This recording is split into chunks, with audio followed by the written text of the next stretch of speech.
Above Life's Turmoil by James Allen. Foreword. We cannot alter external things, nor shape other people to our liking, nor mold the world to our wishes, but we can alter internal things, our desires, passions, thoughts. We can shape our liking to other people, and we can mold the inner world of our own mind in accordance with wisdom, and so reconcile it to the outer world of men and things. The turmoil of the world we cannot avoid, but the disturbances of mind we can overcome. The duties and difficulties of life claim our attention, but we can give rise above all anxiety concerning them. Surrounded by noise, we can yet have a quiet mind involved in responsibilities. The heart can be at rest in the midst of strife. We can know the abiding peace. The 20 pieces which comprise this book, unrelated as some of them are in the letter, will be found to be harmonious in the spirit, in that they point the reader towards those heights of self-knowledge and self-conquest which, rising above the turbulence of the world, lift their peaks where the heavenly silence reigns.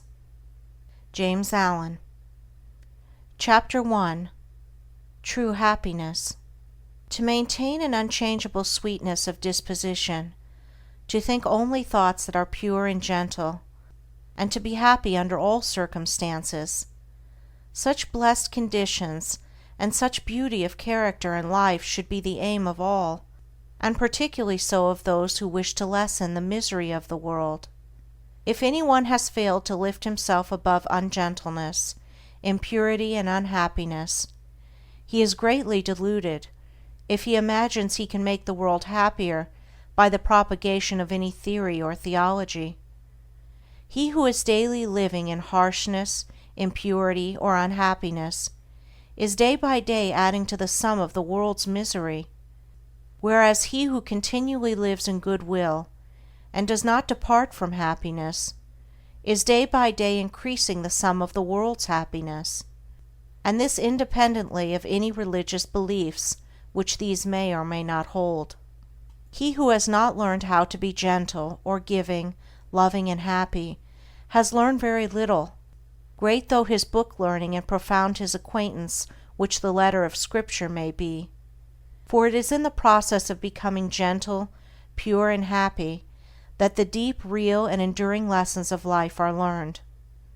Unbroken sweetness of conduct in the face of all outward antagonism is the infallible indication of a self-conquered soul, the witness of wisdom, and the proof of the possession of truth.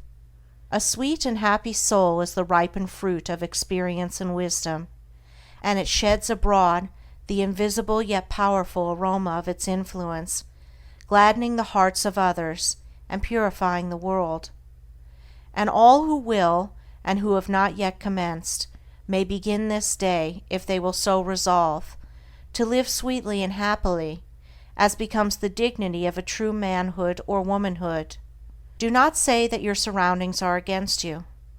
A man's surroundings are never against him, they are there to aid him, and all those outward occurrences over which you lose sweetness and peace of mind are the very conditions necessary to your development, and it is only by meeting and overcoming them that you can learn and grow and ripen. The fault is in yourself. Pure happiness is the rightful and healthy condition of the soul, and all may possess it if they will live purely and unselfish. Have good will to all that lives, letting unkindness die, and greed and wrath, so that your lives be made like soft airs passing by. Is this too difficult for you? Then unrest and happiness will continue to dwell with you.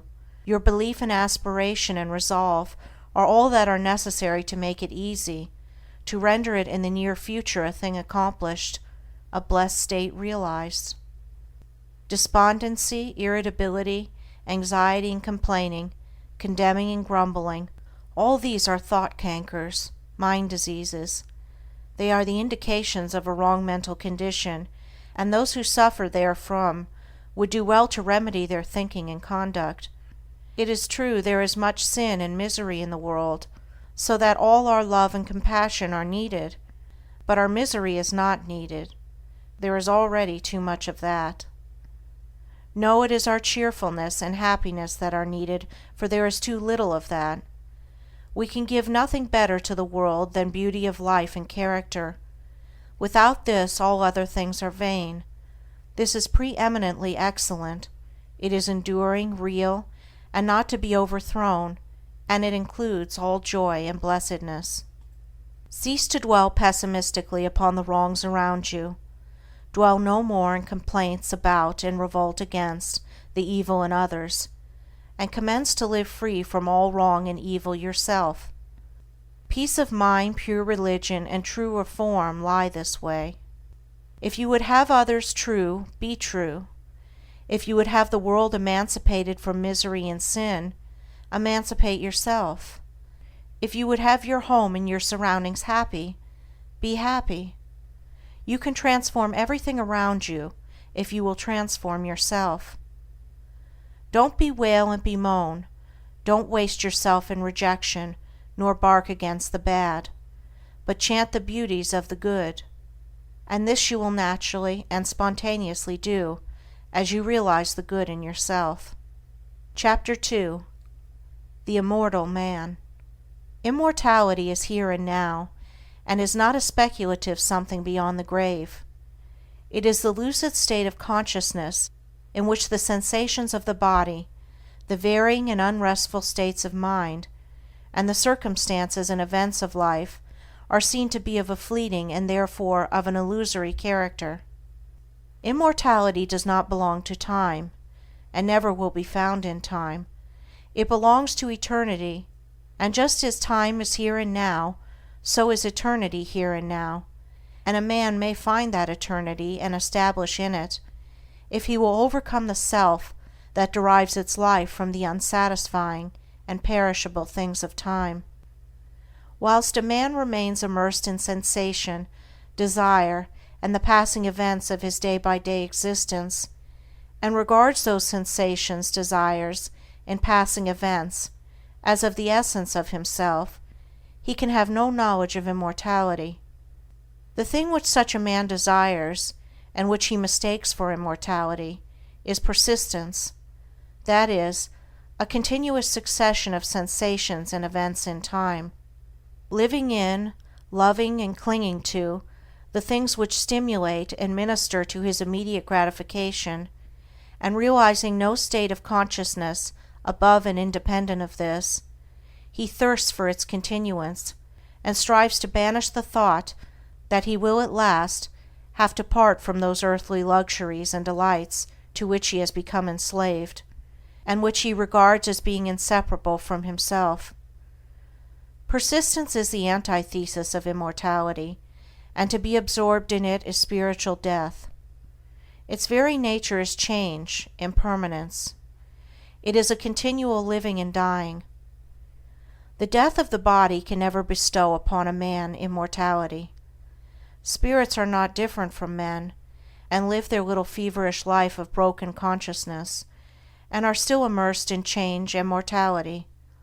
The mortal man, he who thirsts for the persistence of his pleasure-loving personality, is still mortal after death, and only lives another life with a beginning and an end, without memory of the past or knowledge of the future. The immortal man is he who has detached himself from the things of time by having ascended into the state of consciousness which is fixed and unvariable, and is not affected by passing events and sensations. Human life consists of an ever-moving process of events, and in this procession the mortal man is immersed, and he is carried along with it, and being so carried along, he has no knowledge of what is behind and before him. The immortal man is he who has stepped out of this procession, and he stands by unmoved and watches it, and from his fixed place he sees both the before, the behind, and the middle of the moving thing called life. No longer identifying himself with the sensations and fluctuations of the personality, or with the outward changes which make up the life in time, he has become the passionless spectator of his own destiny and of the destinies of the men and nations. The mortal man also is one who is caught in a dream, and he neither knows that he was formerly awake nor that he will awake again. He is a dreamer without knowledge, nothing more. The immortal man is as one who has awakened out of his dream, and he knows that his dream was not an enduring reality, but a passing illusion. He is a man with knowledge, the knowledge of both states, that of persistence and that of immortality, and is in full possession of himself. The mortal man lives in the time or world state of consciousness, which begins and ends. The immortal man lives in the cosmic or heaven state of consciousness, in which there is neither beginning nor end, but an eternal now. Such a man remains poised and steadfast under all changes, and the death of his body will not in any way interrupt the eternal consciousness in which he abides. Of such a one it is said, "He shall not taste of death," because he has stepped out of the stream of mortality and established himself in the abode of truth. Bodies, personalities, nations and worlds pass away, but truth remains, and its glory is undimmed by time. The immortal man, then, is he who has conquered himself, who no longer identifies with the self-seeking forces of the personality, but who has trained himself to direct those forces with the hand of a master, and so has brought them into harmony with the causal energy and the source of all things. The fret and fever of life has ceased, doubt and fear are cast out, and death is not for him who has realized the fadeless splendor of that life of truth, by adjusting heart and mind to the eternal and unchangeable verities. Chapter 3. The Overcoming of Self. Many people have very confused and erroneous ideas concerning the terms the overcoming of self, the eradication of desire, and the annihilation of the personality. Some, particularly the intellectual who are prone to theories, regard it as a metaphysical theory altogether apart from life and conduct, while others conclude that it is the crushing out of all life, energy and action, and the attempt to idealize stagnation and death. These errors and confusions, arising as they do in the minds of individuals, can only be removed by the individuals themselves, but perhaps it might make their removal a little less difficult for those who are seeking the truth, by presenting the matter in another way.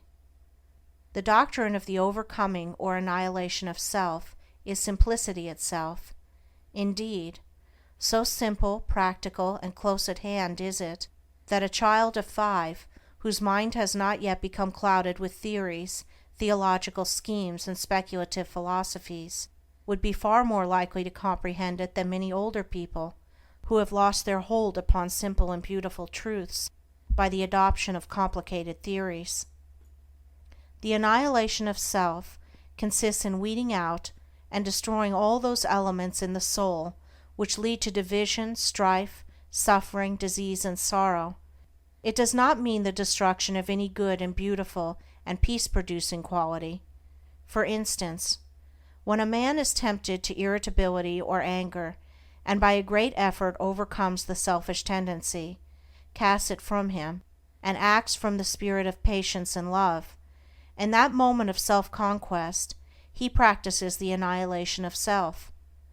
Every noble man practices it in part, though he may deny it in his own words, and he who carries out this practice to its completion, eradicating every selfish tendency until only the divinely beautiful qualities remain, he is said to have annihilated the personality, all the personal elements, and to have arrived at truth.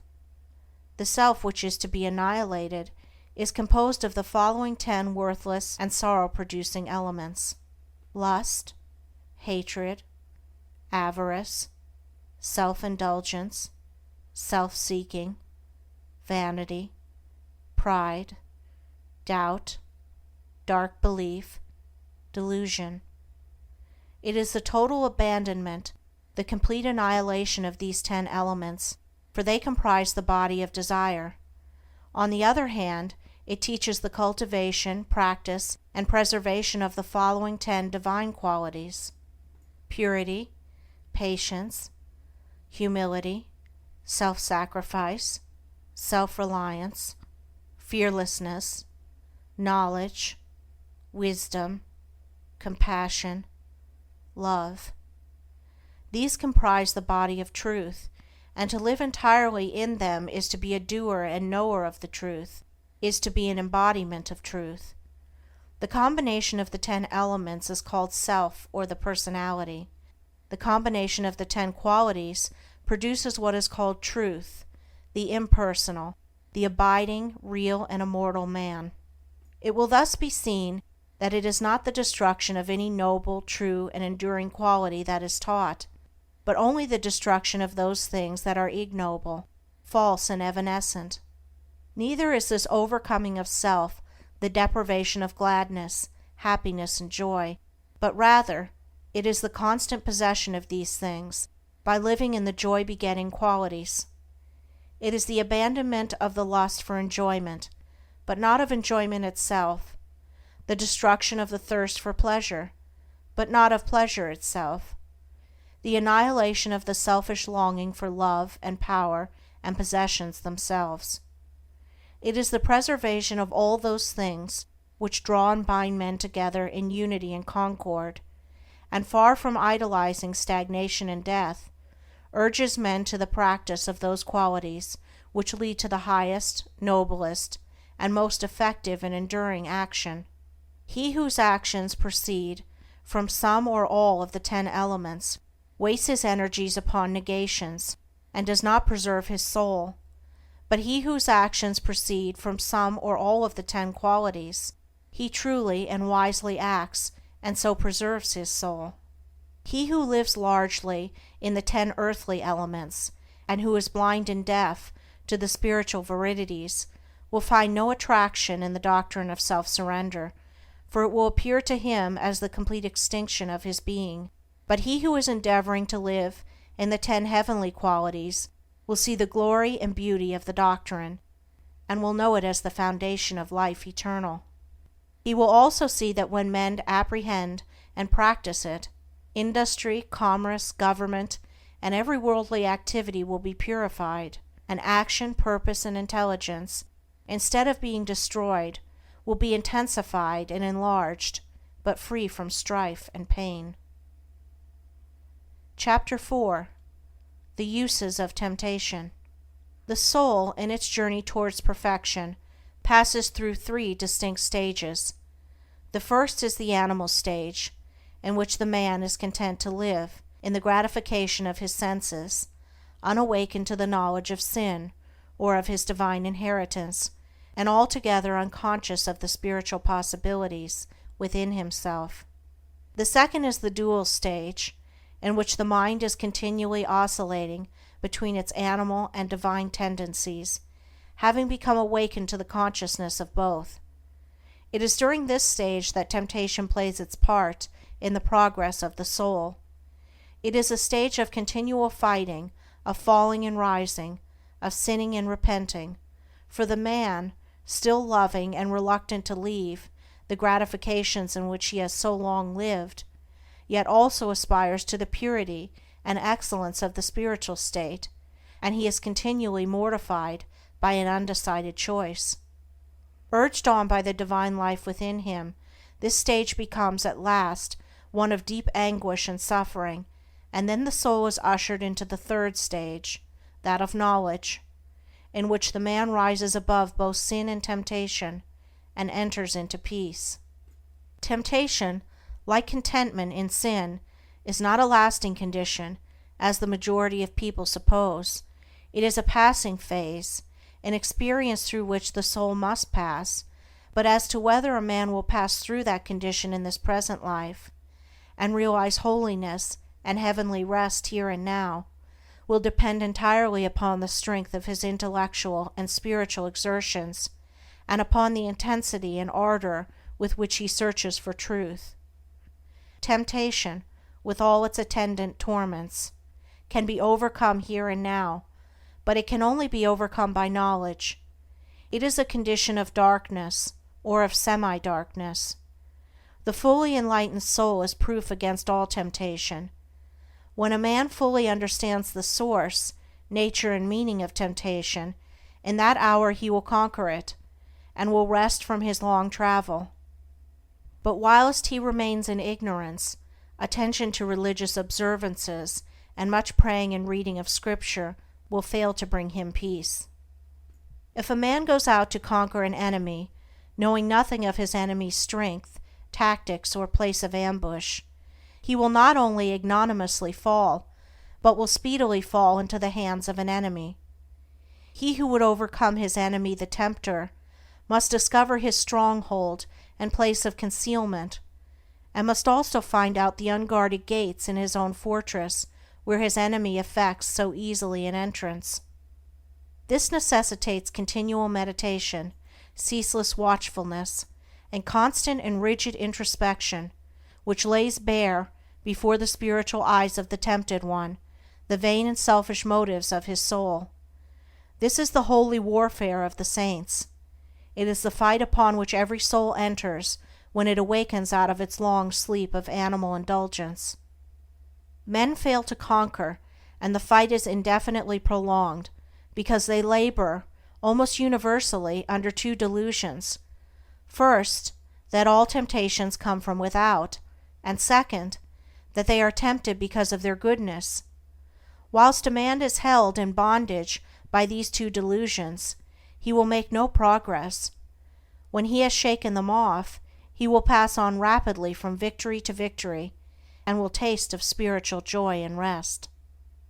Two searching truths must take the place of these two delusions, and those truths are, first, that all temptation comes from within, and second, that a man is tempted because of the evil that is within him. The idea that God, a devil, evil spirits, or outward objects are the source of temptation must be dispelled. The source and cause of all temptation is in the inward desire. That being purified or eliminated, outward objects and extraneous powers are utterly powerless to move the soul to sin or to temptation.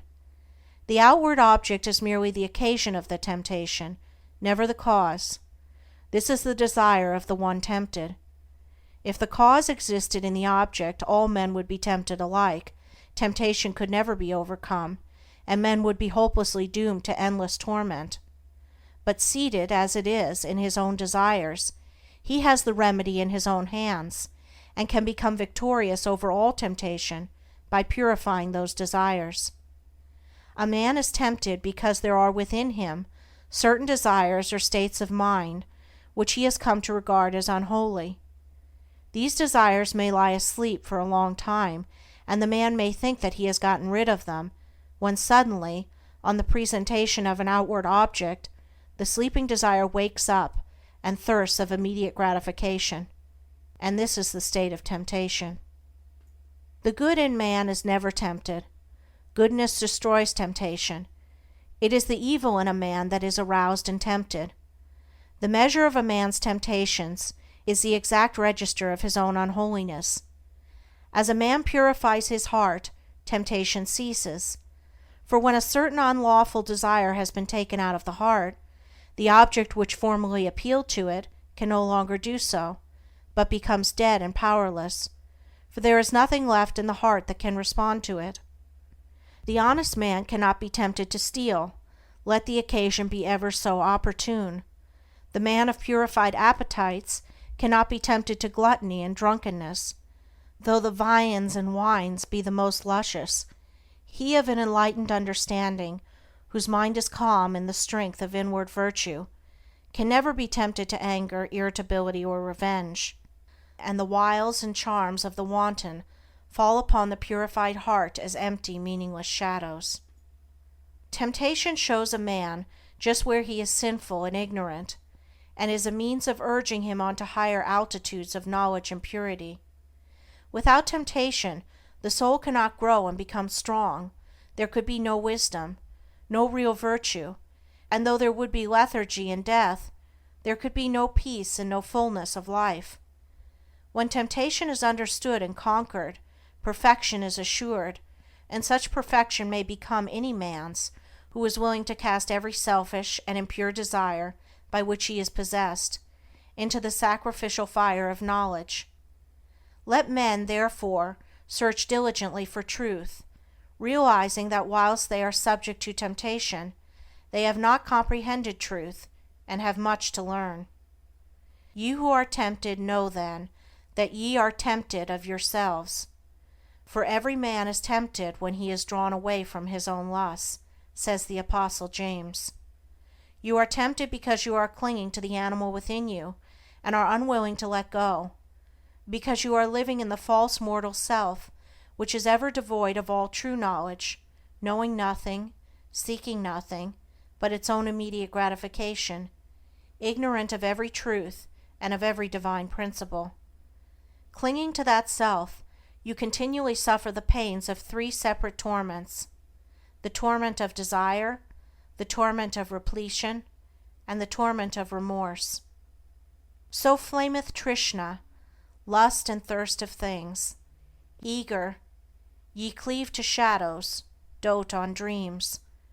A false self in the midst ye plant, and make a world around which seems blind to the height beyond, deaf to the sound of sweet airs breathed from far past Indra's sky, dumb to the summons of the true life kept for him who false puts by. So grow the strifes and lusts which make earth's war, so grieve poor cheated hearts and flow salt tears, so wax the passions, envies, angers, hates, so years chase blood-stained years with wild red feet.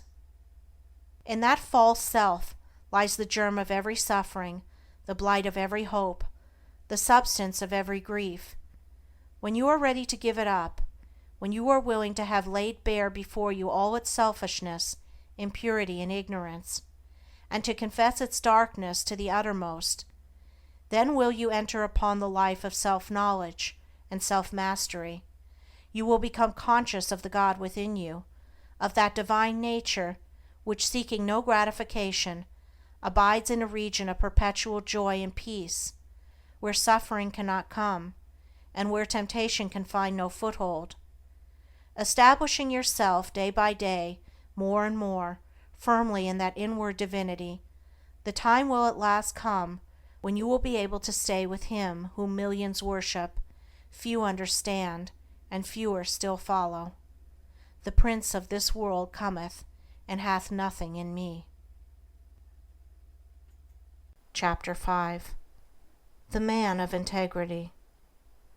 There are times in the life of every man who takes his stand on high moral principles, when his faith in and knowledge of those principles is tested to the uttermost, and the way in which he comes out of the fiery trial decides as to whether he has sufficient strength to live as a man of truth and join the company of the free, or shall still remain a slave and a hireling to the cruel taskmaster, self.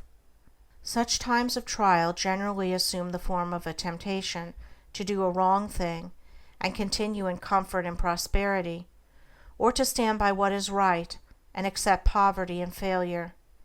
And so powerful is the trial that to the tempted one it plainly appears on the face of things as though, if he chooses the wrong, his material success will be assured for the remainder of his life, but if he does what is right, he will be ruined forever. Frequently the man at once quails and gives way before this appalling prospect which the path of righteousness seems to hold out for him.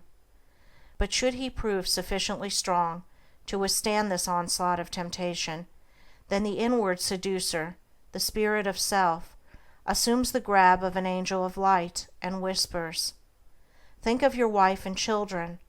Think of those who are dependent upon you. Will you bring them down to disgrace and starvation?" Strong indeed and pure must be the man who can come triumphant out of such a trial, but he who does so enters at once a higher realm of life, where his spiritual eyes are open to see beautiful things, and then poverty and ruin, which seemed inevitable, do not come, but a more abiding success comes, and a peaceful heart and a quiet conscience. But he who fails does not obtain the promised prosperity, and his heart is restless and his conscience troubled. The right doer cannot ultimately fail, the wrongdoer cannot ultimately succeed. For such is the law which moves to righteousness, which none at last can turn aside or stray. And it is because justice is at the heart of things, because the great law is good, that the man of integrity is superior to fear and failure and poverty and shame and disgrace. As the poet further says of this law, the heart of its love, the end of it, is peace and consummation, sweet obey. The man who, fearing the loss of present pleasures or material comforts, denies the truth within him, can be injured and robbed and degraded and trampled upon, because he first injured, robbed, and degraded and trampled upon his own nobler self.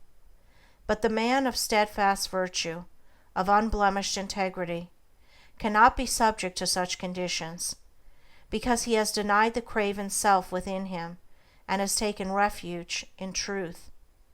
It is not the scourge and the chains which make a man a slave, but the fact that he is a slave. Slander, accusation, and malice cannot affect the righteous man, nor call from him any bitter response, nor does he need to go about to defend himself and prove his innocence. His innocence and integrity alone are a sufficient answer to all that hatred may attempt against him. Nor can he ever be subdued by the forces of darkness, having subdued all those forces within himself. But he turns all evil things to good account.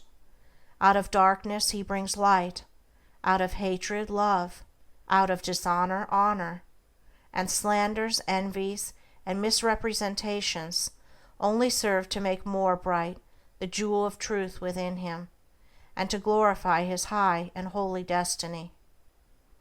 Let the man of integrity rejoice, and be glad when he is severely tried. Let him be thankful that he has been given an opportunity of proving his loyalty to the noble principles which he has espoused. And let him think, now is the hour of holy opportunity. Now is the day of triumph for truth. Though I lose the whole world, I will not desert the right. So thinking, he will return good for evil, and will think compassionately of the wrongdoer. The slanderer, the backbiter, and the wrongdoer may seem to succeed for a time, but the law of justice prevails. The man of integrity may seem to fail for a time, but he is invincible, and in none of the worlds, visible or invisible, can there be forged a weapon that shall prevail against him. Chapter 6. Discrimination. There is one quality which is preeminently necessary to spiritual development, the quality of discrimination. A man's spiritual progress will be painfully slow and uncertain until there opens with him the eye of discrimination, for without this testing, proving, searching quality, he will but grope in the dark, will be unable to distinguish the real from the unreal, the shadow from the substance, and will so confuse the false with the true as to mistake the inward promptings of his animal nature for those of the Spirit of Truth. A blind man, left in a strange place, may go grope his way in the darkness, but not without much confusion and many painful falls and bruisings. Without discrimination, a man is mentally blind, and his life is a painful groping in darkness, a confusion in which vice and virtue are indistinguishable one from the other, where facts are confounded with truths, opinions with principles, and where ideas, events, men, and things appear to be out of all relation to each other. A man's mind and life should be free from confusion. He should be prepared to meet every mental, material, and spiritual difficulty, and should not be inextricably caught, as many are, in the meshes of doubt, indecision, and uncertainty when troubles and so-called misfortunes come along. He should be fortified against every emergency that can come against him. But such mental preparedness and strength cannot be attained in any degree without discrimination, and discrimination can only be developed by bringing into play and constantly exercising the analytical faculty. Mind, like muscle, is developed by use, and the assiduous exercise of the mind in any given direction will develop, in that direction, mental capacity and power. The merely critical faculty is developed and strengthened by continuously comparing and analyzing the ideas and opinions of others. But discrimination is something more and greater than criticism. It is a spiritual quality from which the cruelty and egotism which so frequently accompany criticism are eliminated, and by virtue of which a man sees things as they are and not as he would like them to be. Discrimination, being a spiritual quality, can only be developed by spiritual methods, namely, by questioning, examining, and analyzing one's own ideas, opinions, and conduct. The critical, fault-finding faculty must be withdrawn from its merciless application to the opinions and conduct of others, and must be applied with undiminished severity to oneself. A man must be prepared to question his every opinion, his every thought, and his every line of conduct, and rigorously and logically test them. Only in this way can the discrimination which destroys confusion be developed. Before a man can enter upon such mental exercise, he must make himself of a teachable spirit. This does not mean that he must allow himself to be led by others. It means that he must be prepared to yield up any cherished thoughts to which he clings, if it will not bear the penetrating light of reason, if it shrivels up before the pure flames of searching aspirations. The man who says, "I am right," and who refuses to question his position in order to discover whether he is right, will continue to follow the line of his passions and prejudices, and will not acquire discrimination. The man who humbly asks, "Am I right?" and then proceeds to test and prove his position by earnest thought and the love of truth, will always be able to discover the true and to distinguish it from the false, and he will acquire the priceless possession of discrimination. The man who is afraid to think searchingly upon his opinions and to reason critically upon his position will have to develop moral courage before he can acquire discrimination. A man must be true to himself, fearless with himself, before he can perceive the pure principles of truth, before he can receive the all-revealing light of truth. The more truth is inquired of, the brighter it shines. It cannot suffer under examination and analysis. The more error is questioned, the darker it grows. It cannot survive the entrance of pure and searching thought. To prove all things is to find the good and throw the evil. He who reasons and meditates learns to discriminate. He who discriminates discovers the eternally true. Confusion, suffering, and spiritual darkness follow the thoughtless. Harmony, blessedness, and the light of truth attend upon the thoughtful. Passion and prejudice are blind and cannot discriminate. They are still crucifying the Christ and releasing Barabbas. Chapter 7. Belief, the basis of action. Belief is an important word in the teachings of the wise, and it figures prominently in all religions. According to Jesus, a certain kind of belief is necessary to salvation or regeneration, and Buddha definitely thought that the right belief is the first and most essential step in the way of truth. As without right belief there cannot be right conduct, and he who has not learned how to rightly govern and conduct himself has not comprehended the simplest rudiments of truth. Belief, as laid down by the great teachers, is not belief in any particular school, philosophy, or religion. but consists of an attitude of mind determining the whole course of one's life. Belief and conduct are, therefore, inseparable, for the one determines the other. Belief is the basis of all action, and this being so, the belief which dominates the hearts or minds is shown in the life. Every man acts, thinks, lives in exact accordance with the belief which is rooted in his innermost being, and such is the mathematical nature of the laws which govern mind, that it is absolutely impossible for anyone to believe in two opposing conditions at the same time. For instance, it is impossible to believe in justice and injustice, hatred and love, peace and strife, self and truth. Every man believes in one or the other of these opposites, never in both, and the daily conduct of every man indicates the nature of his belief. The man who believes in justice, who regards it as an eternal and indestructible principle, never boils over with righteous indignation, does not grow cynical and pessimistic over the inequalities of life, and remains calm and untroubled through all trials and difficulties.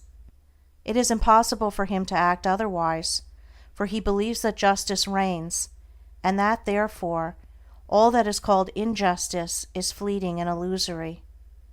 The man who is continually getting enraged over the injustice of his fellow man, who talks about himself being badly treated, or who mourns the lack of justice in the world around him, shows by his conduct, his attitude of mind, that he believes in injustice. However he may protest to the contrary, in his inmost heart he believes that confusion and chaos are dominant in the universe, the result being that he dwells in misery and unrest, and his conduct is faulty. Again, he who believes in love, in its stability and power, practices it under all circumstances, never deviates from it, and bestows it alike upon enemies as upon friends. He who slanders and condemns, speaks disparagingly of others, or regards them with contempt, believes not in love, but hatred. All his actions prove it, even though with tongue or pen he may eulogize love. The believer in peace is known by his peaceful conduct. It is impossible for him to engage in strife. If attacked, he does not retaliate, for he has seen the majesty of the angel of peace, and can no longer pay homage to the demon of strife. The stirrer-up of strife, the lover of argument, he who rushes into self-defense upon any or every provocation, believes in strife, and will have naught to do with peace. Further, he who believes in truth renounces himself. That is, he refuses to center his life in those passions, desires, and characteristics which crave only their gratification, and by thus renouncing, he becomes steadfastly fixed in truth, and lives a wise, beautiful, and blameless life.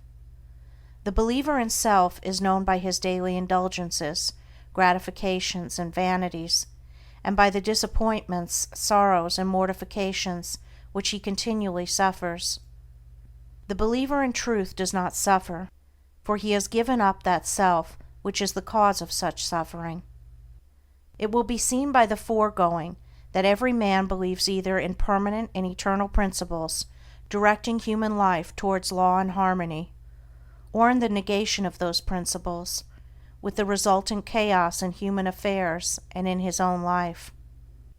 Belief in the divine principles of justice, compassion, love, constitutes the right belief laid down by Buddha as being the basis of right conduct, and also the belief unto salvation as emphasized in the Christian scriptures, for he who so believes cannot do otherwise than build his whole life upon these principles, and so purifies his heart and perfects his life. Belief in the negation of this divine principle constitutes what is called, in all religions, unbelief, and this unbelief is manifested as a sinful, troubled, and imperfect life. Where there is right belief, there is a blameless and perfect life. Where there is false belief, there is sin, there is sorrow, the mind and life are improperly governed, and there is affliction and unrest. By their fruits ye shall know them. There is much to talk about belief in Jesus, but what does belief in Jesus mean? It means belief in His words, in the principles He enunciated and lived, in His commandments, and in His exemplary life of perfection. He who declares belief in Jesus, and yet is all the time living in his lusts and indulgences, or in the spirit of hatred and condemnation, is self-deceived. He believes not in Jesus. He believes in his own animal self. As a faithful servant delights in carrying out the commands of his master, so he who believes in Jesus carries out His commandments, and so is saved from sin. The supreme test of belief in Jesus is this: do I keep His commandments? And this test is applied by St. John himself in the following words: He is that saint, I know him, Jesus, and keepeth not His commandments, is a liar, and the truth is not in him. But whose keepeth His word, in him verily is the word of God perfected. It will be found after a rigid and impartial analysis that belief lies at the root of all human conduct. Every thought, every act, every habit is the direct outcome of a certain fixed belief, and one's conduct alters only as one's belief are modified. What we cling to in that we believe, we practice in that we believe. When our belief in a thing ceases, we can no longer cling to or practice it. It falls away from us as a garment outworn.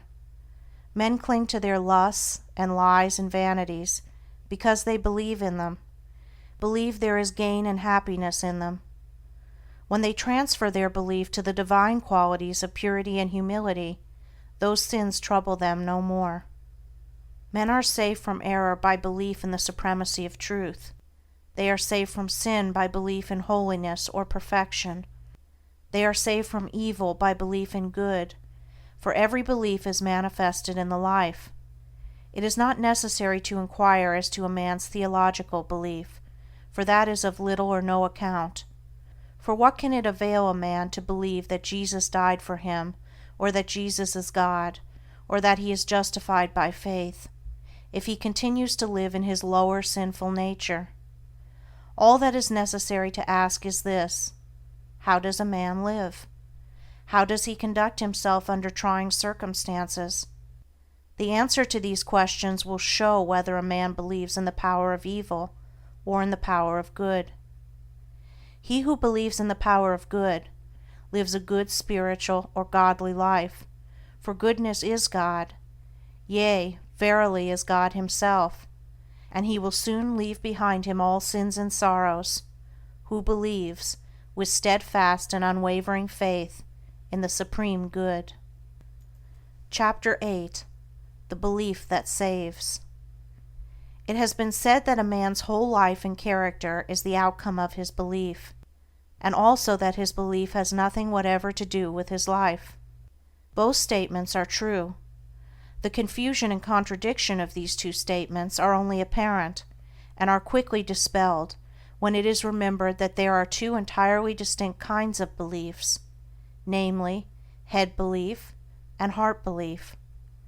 Head, or intellectual belief, is not fundamental and causative, but it is superficial and consequent, and that it has no power in the molding of a man's character, the most superficial observer may easily see. Take, for instance, half a dozen men from any creed. They not only hold the same theological belief, but confess the same articles of faith in every particular, and yet their characters are vastly different. One will be just as noble as another is ignoble. One will be mild and gentle, another coarse and irascible. One will be honest, another dishonest. One will indulge certain habits which another will rigidly abjure, and so on, plainly indicating that theological belief is not an influential factor in a man's life. A man's theological belief is merely his intellectual opinion or view of the universe. God, the Bible, etc., and behind and underneath this head belief there lies, deeply rooted in his innermost being, the hidden, silent, secret belief of his heart, and it is this belief which molds and makes his whole life. It is this which makes those 6 men who, whilst holding the same theology, are yet so vastly at variance in their deeds. They differ in the vital belief of the heart.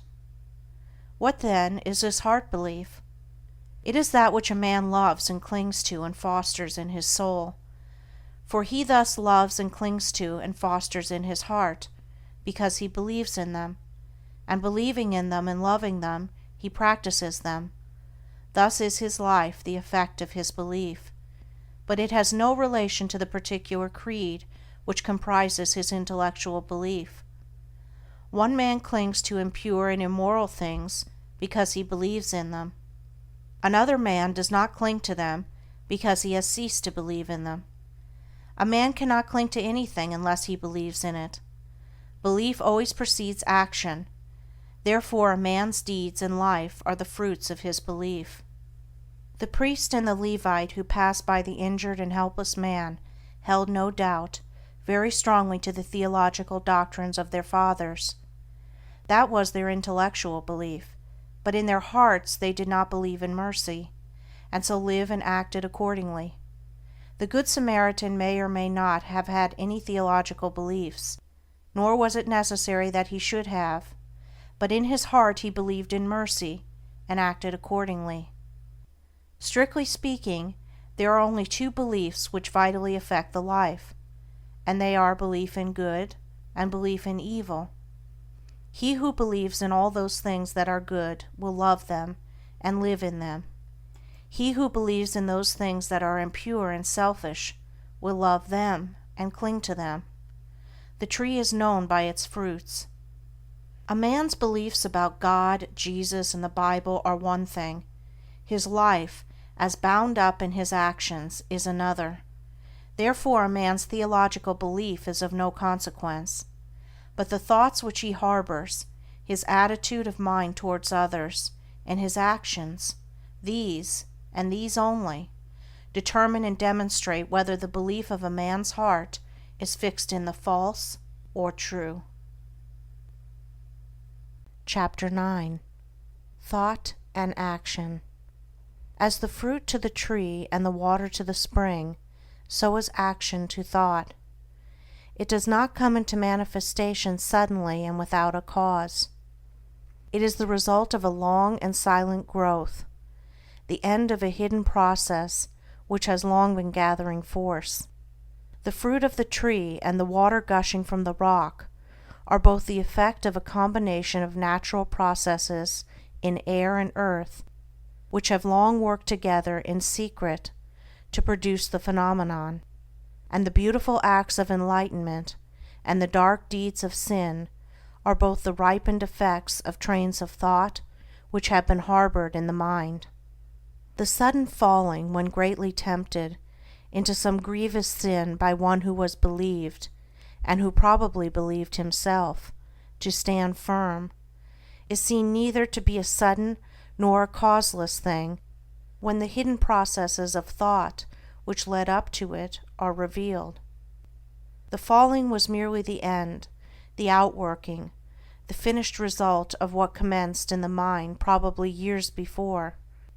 The man had allowed a wrong thought to enter his mind, and a second and a third time he had welcomed it, and allowed it to nestle in his heart.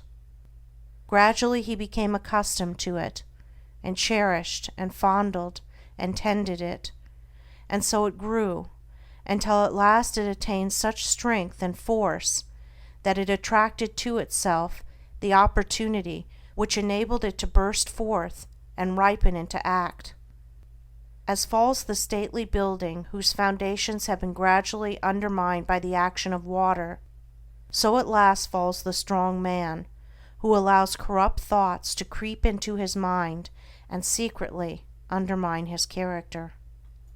When it is seen that all sin and temptation are the natural outcome of the thoughts of the individual, the way to overcome sin and temptation becomes plain, and its achievement a near possibility, and sooner or later a certain reality, For if a man will admit, cherish, and brood upon thoughts that are pure and good, those thoughts, just as surely as the impure, will grow and gather force, and will at last attract to themselves the opportunities which will enable them to ripen into act.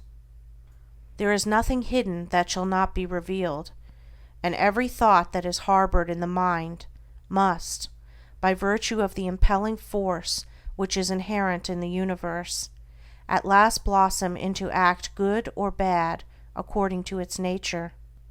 The divine teacher and the sensualist are both the product of their own thoughts, and have become what they are as the result of the seeds of thought which they have implanted, are allowed to fall into the garden of the heart, and have afterwards watered, tended, and cultivated. Let no man think he can overcome sin and temptation by wrestling with opportunity. He can only overcome them by purifying his thoughts, and if he will day by day, in the silence of his soul and in the presence of his duties, strenuously overcome all erroneous inclination, and put in its place thoughts that are true and that will endure the light, opportunity to do evil will give place to opportunity for accomplishing good, for a man can only attract that to him which is in harmony with his nature, and no temptation can gravitate to a man unless there is that in his heart which is capable of responding to it. Guard well your thoughts, reader, for what you really are in your secret thoughts today, be it good or evil, you will, sooner or later, become an actual deed. He who unwearyingly guards the portals of his mind against the intrusion of sinful thoughts, and occupies himself with loving thoughts, with pure, strong, and beautiful thoughts, will, when the season of their ripening comes, bring forth the fruits of gentle and holy deeds, and no temptation that can come against him shall find him unarmed or unprepared. Chapter 10. Your Mental Attitude. As a being of thought, your dominant mental attitude will determine your conditions in life. It will also be the gauge of your knowledge and the measure of your attainment. The so-called limitations of your nature are the boundary lines of your thoughts. They are self-erected fences, and can be drawn to a narrower circle, extended to a wider, or be allowed to remain. You are the thinker of your thoughts, and as such you are the maker of yourself and condition. Thought is causal and creative, and appears in your character and life in the form of results. There are no accidents in your life. Both its harmonies and antagonisms are the responsive echoes of your thoughts. A man thinks, and his life appears. If your dominant mental attitude is peaceable and lovable, bliss and blessedness will follow you. If it be resistant and hateful, trouble and distress will cloud your pathway. Out of ill will come grief and disaster. Out of good will, healing and reparation. You imagine your circumstances as being separate from yourself, but they are intimately related to your thought world. Nothing appears without an adequate cause. Everything that happens is just. Nothing is fated. Everything is formed. As you think, you travel. As you love, you attract. You are today where your thoughts have brought you. You will be tomorrow where your thoughts take you. You cannot escape the result of your thoughts, but you can endure and learn, can accept and be glad. You will always come to the place where your love, your most abiding and intense thought, can receive its measure of gratification. If your love be base, you will come to a base place. If it be beautiful, you will come to a beautiful place. You can alter your thoughts, and so alter your condition. Strive to perceive the vastness and grandeur of your responsibility. You are powerful, not powerless. You are as powerful to obey as you are to disobey, as strong to be pure as to be impure, as ready for wisdom as for ignorance. You can learn what you will, can remain as ignorant as you choose. If you love knowledge, you will obtain it. If you love wisdom, you will secure it. If you love purity, you will realize it. All things await your acceptance, and you choose by the thoughts which you will entertain. A man remains ignorant because he loves ignorance, and chooses ignorant thoughts. A man becomes wise because he loves wisdom and chooses wise thoughts. No man is hindered by another, he is only hindered by himself. No man suffers because of another, he suffers only because of himself. By the noble gateway of pure thought you can enter into the highest heaven. By the ignoble doorway of impure thought you can descend into the lowest hell. Your mental attitude towards others will faithfully react upon yourself, and will manifest itself in every relation of your life. Every impure and selfish thought that you send out comes back to you in your circumstances in some form of suffering. Every pure and unselfish thought returns to you in some form of blessedness. Your circumstances are effects of which the cause is inward and invisible. As the father-mother of your thoughts, you are the maker of your state and condition. When you know yourself, you will perceive that every event in your life is weighed in the faultless balance of equity. When you understand the law within your mind, you will cease to regard yourself as the impotent and blind tool of circumstances, and will become the strong and seeing master. Chapter 11. Sowing and Reaping. Go into the fields and country lanes in the springtime, and you will see farmers and gardeners busy sowing seeds in the newly prepared soil. If you were to ask any one of those gardeners or farmers what kind of produce he expected from the seed he was sowing, he would doubtless regard you as foolish, and would tell you that he does not expect at all, that it is a matter of common knowledge that his produce will be of the kind which he is sowing, and that he is sowing wheat or barley or turnips, as the case may be, in order to reproduce that particular kind. Every fact and process in nature contains a moral lesson for the wise man. There is no law in the world of nature around us which is not to be found operating within the same mathematical certainty in the mind of man and in human life. All of the parables of Jesus are illustrative of this truth, and are drawn from the simple facts of nature. There is a process of seed sowing in the mind and life of a spiritual sowing, which leads to a harvest according to the kind of seed sown. Thoughts, words, and acts are seeds sown, and by the inviolable law of things, they produce after their kind. A man who thinks hateful thoughts brings hatred upon himself. The man who thinks loving thoughts is loved. The man whose thoughts, words, and acts are sincere is surrounded by sincere friends. The insincere man is surrounded by insincere friends. The man who sows wrong thoughts and deeds and prays that God will bless him is in the position of a farmer who, having sown tares, asks God to bring forth for him a harvest of wheat. That which ye sow ye reap. See yonder fields. The sesamum was sesamum, the corn was corn, the silence and the darkness knew. So is a man's fate born. He cometh reaper of the things he sowed. He who would be blessed, let him scatter blessings. He who would be happy, let him consider the happiness of others. Then there is another side to this seed sowing. The farmer must scatter all his seed upon the land, and then leave it to the elements. Were he to covetously hoard his seed, he would lose both it and his produce, for his seed would perish. It perishes when he sows it, but in perishing it brings forth a great abundance. So in life, we get by giving, we grow rich by scattering.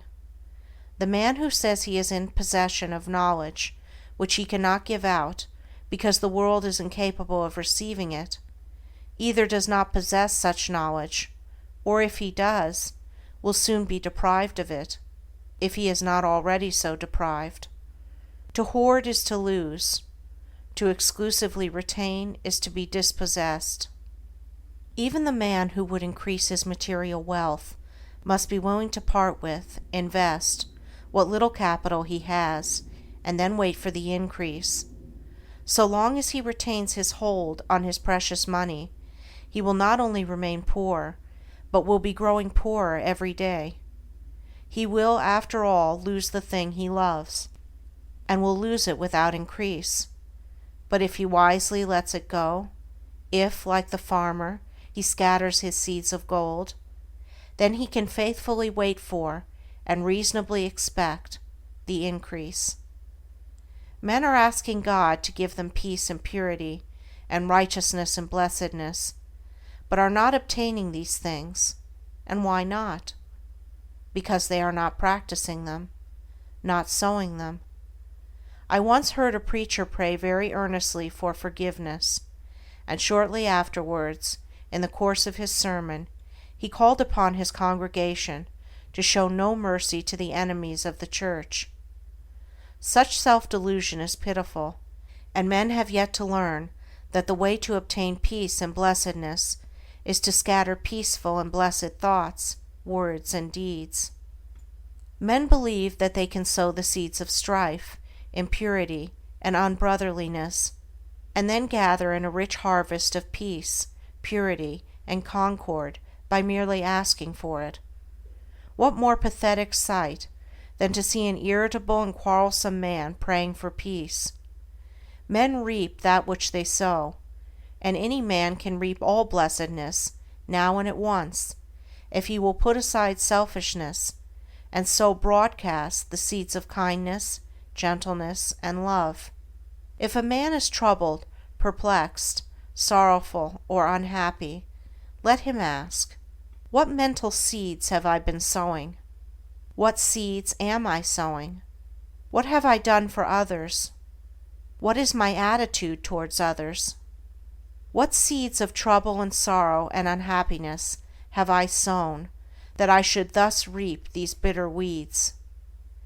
Let him seek within and find, and having found, let him abandon all the seeds of self, and sow henceforth only the seeds of truth. Let him learn of the farmer the simple truths of wisdom. Chapter 12. The Reign of Law. The little party gods have had their day. The arbitrary gods, creatures of human caprice and ignorance, are falling into disrepute. Men have quarreled over and defended them until they have grown weary of the strife, and now everywhere they are relinquishing and breaking up these helpless idols of their long worship. The god of revenge, hatred, and jealousy, who gloats over the downfall of his enemies, the partial God who gratifies all of our narrow and selfish desires, the God who saves only the creatures of his particular special creed, the God of exclusiveness and favoritism.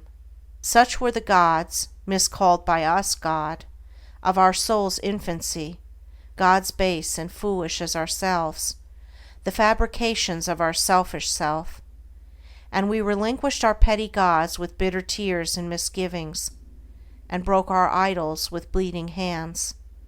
But in so doing we did not lose sight of God, nay, we drew nearer to the great, silent heart of love.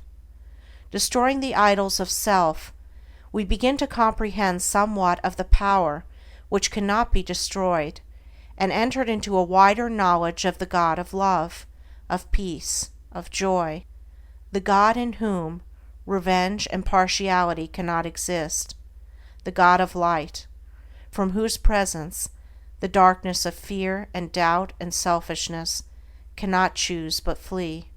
We have reached one of those epochs in the world's progress which witnesses the passing of the false gods, the gods of human selfishness and human illusion.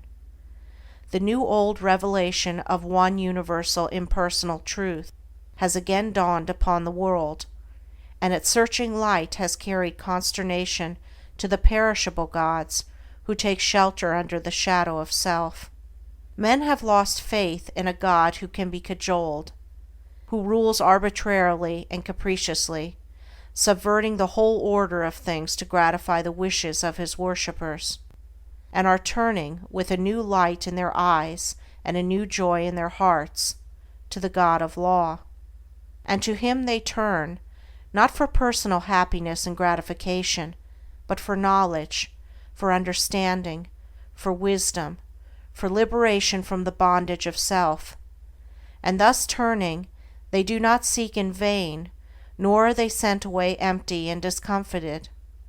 They find within themselves the reign of law, that every thought, every impulse, every act and word brings about a result in exact accordance with its own nature, that thoughts of love bring about beautiful and blissful conditions, that hateful thoughts bring about distorted and painful conditions, that thoughts and acts, good and evil, are weighed in the faultless balance of the supreme law, and receive their equal measure of blessedness on the one hand and misery on the other. And thus finding, they enter a new path, the path of obedience to the law. Entering that path, they no longer accuse, no longer doubt, no longer fret and despond, for they know that God is right, the universal laws are right, the cosmos is right, and that they themselves are wrong, if wrong there is, and that their salvation depends upon themselves, upon their own efforts, upon their personal acceptance of that which is good, and deliberate rejection of that which is evil.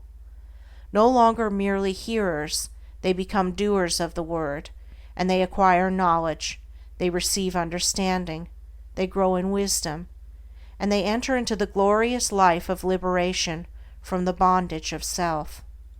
The law of the Lord is perfect, enlightening the eyes. Imperfection lies in man's ignorance, in man's blind folly. Perfection, which is knowledge of the perfect law, is ready for all who earnestly seek it. It belongs to the order of things. It is yours and mine now, if we will only put self-seeking on one side, and adopt the life of self-obliteration. The knowledge of truth, with its unspeakable joy, its calmness and quiet strength, is not for those who persist in clinging to their rights, defending their interests, and fighting for their opinions, whose works are imbued with the personal I, and who build upon the shifting sands of selfishness and egotism. It is for those who renounce these causes of strife, these sources of pain and sorrow, and they are, indeed, children of truth, disciples of the Master, worshippers of the Most High. The children of truth are in the world today. They are thinking, acting, writing, speaking, yea, even prophets are among us, and their influence is pervading the whole earth.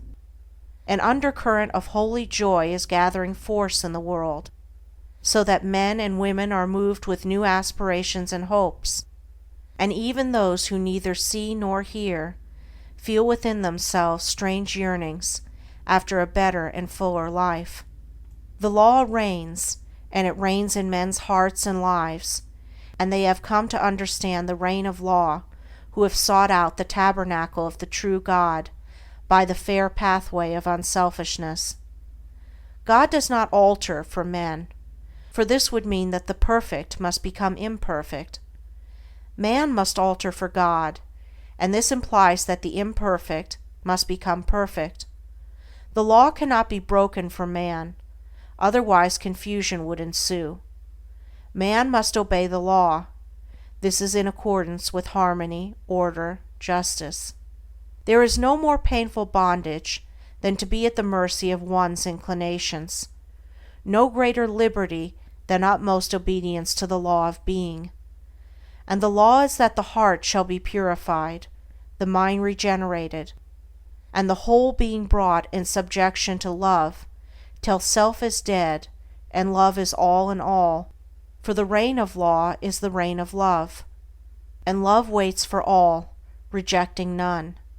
Love may be claimed and entered into now, for it is the heritage of all. Ah, beautiful truth! To know now that man may accept his divine heritage, and enter the kingdom of heaven. Oh, pitiful error! To know that man rejects it because of love of self. Obedience to the law means the destruction of sin and self, and the realization of unclouded joy and undying peace. Clinging to one's selfish inclinations means the drawing about one's soul clouds of pain and sorrow which darken the light of truth, the shutting out of oneself from all real blessedness, for whatsoever a man sows, that shall he also reap. Verily the law reigneth, and reigneth forever, and justice and love are its eternal ministers. Chapter 13. The Supreme Justice. The material universe is maintained and preserved by the equilibrium of its forces. The moral universe is sustained and protected by the perfect balance of its equivalents. As in the physical world, nature abhors a vacuum, so in the spiritual world, disharmony is annulled.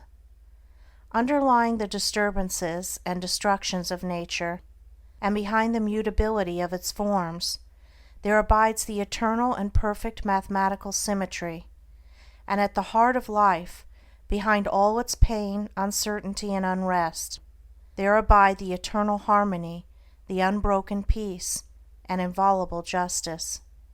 Is there, then, no injustice in the universe? There is injustice, and there is not. It depends upon the kind of life and the state of consciousness from which a man looks out upon the world and judges. The man who lives in his passions sees injustice everywhere. The man who has overcome his passions sees the operations of justice in every department of human life. Injustice is the confused, feverish dream of passion, real enough to those who are dreaming it. Justice is the permanent reality in life, gloriously visible to those who have wakened out of the painful nightmare of self. The divine order cannot be perceived until passion and self are transcended. The faultless justice cannot be apprehended until all sense of injury and wrong is consumed in the pure flames of all-embracing love. The man who thinks, "I have been slighted, I have been injured, I have been insulted, I have been treated unjustly," cannot know what justice is. Blinded by self, he cannot perceive the pure principles of truth, and brooding upon his wrongs, he lives in continual misery. In the region of passion, there is a ceaseless conflict of forces, causing suffering to all who are involved in them. There is action and reaction, deed and consequence, cause and effect, and within and above all is the divine justice, regulating the play of forces with the utmost mathematical accuracy, balancing cause and effect with the finest precision. But this justice is not perceived, cannot be perceived, by those who are engaged in the conflict. Before this can be done, the fierce warfare of passion must be left behind. The world of passion is the abode of schisms, quarrelings, wars, lawsuits, accusations, condemnations, impurities, weaknesses, follies, hatreds, revenges, and resentments.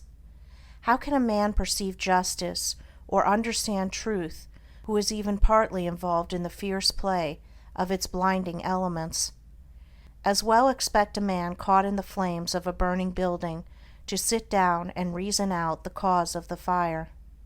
In this realm of passion, men see injustice in the actions of others, because seeing only immediate appearances, they regard every act as standing by itself, undetached from cause and consequence.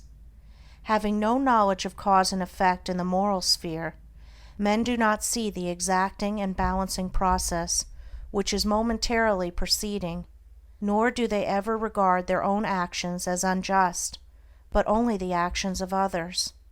A boy beats a defenseless animal, then a man beats the defenseless boy for his cruelty, then a stronger man attacks the man for his cruelty to the boy.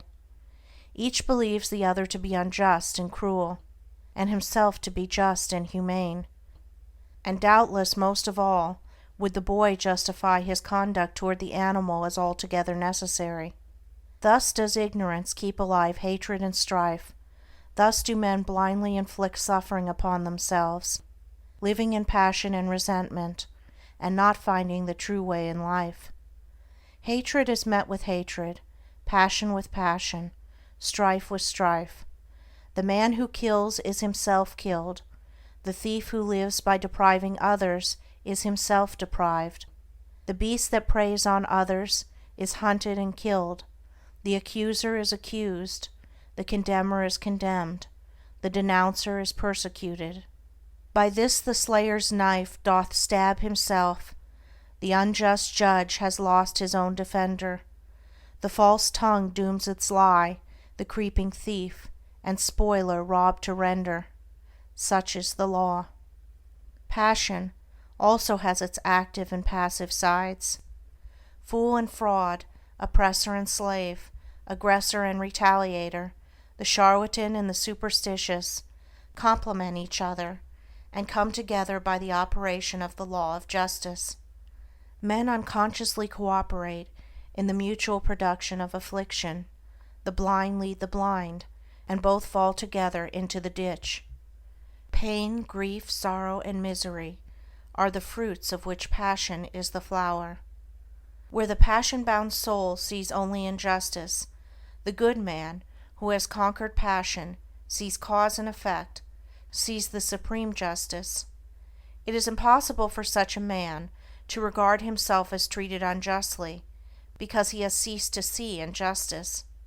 He knows that no one can injure or cheat him, having ceased to injure or cheat himself. However passionately or ignorantly men may act towards him, it cannot possibly cause him any pain, for he knows that whatever comes to him, it may be abuse and persecution, can only come as the effect of what he himself has formerly sent out. He therefore regards all things as good, rejoices in all things, loves his enemies and blesses them that curse him, regarding them as the blind but beneficent instruments by which he is enabled to pay his moral debts to the great law.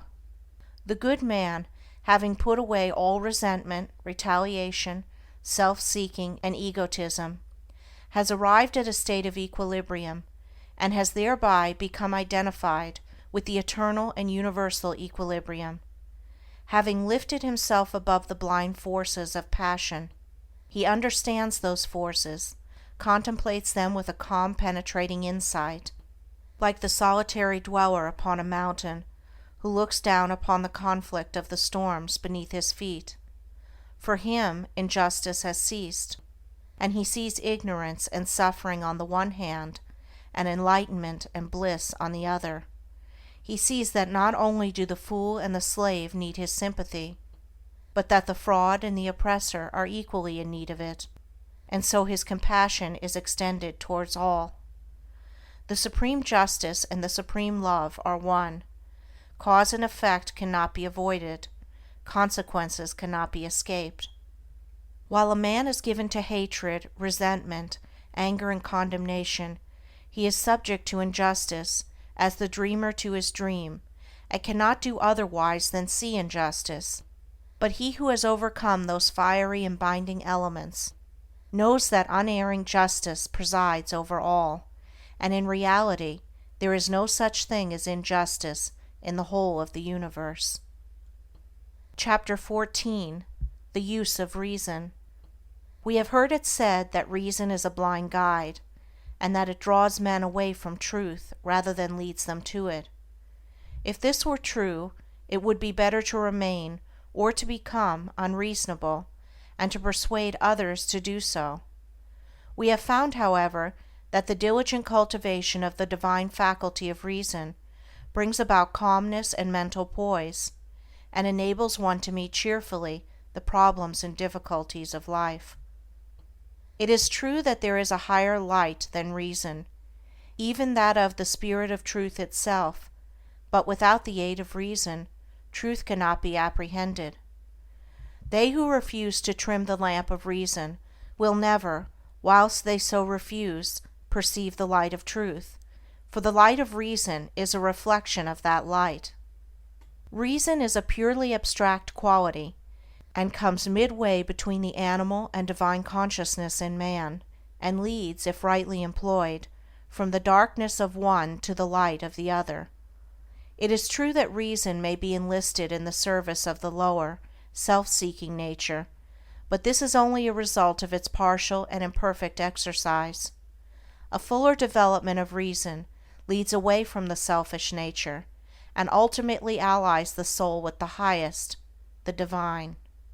That spiritual Percival, who, searching for the holy grail of the perfect life, is again and again left alone, and wearying in a land of sand and thorns, is not so stranded because he has followed reason, but because he is still clinging to, and is reluctant to leave, some remnants of his lower nature. He who will use the light of reason as a torch to search for truth will not be left at last in comfortless darkness. Come now, and let us reason together, saith the Lord. Though your sins may be as scarlet, they shall be as white as snow. Many men and women pass through untold sufferings, and at last die in their sins, because they refuse to reason, because they cling to those dark delusions which even a faint glimmer of light of reason would dispel. And all must use their reason freely, fully, and faithfully, who would exchange the scarlet robe of sin and suffering for the white garment of blamelessness and peace. It is because we have proved and know these truths that we exhort men to tread the middle road, whose course bright beyond reason traces, and soft quiet smooths.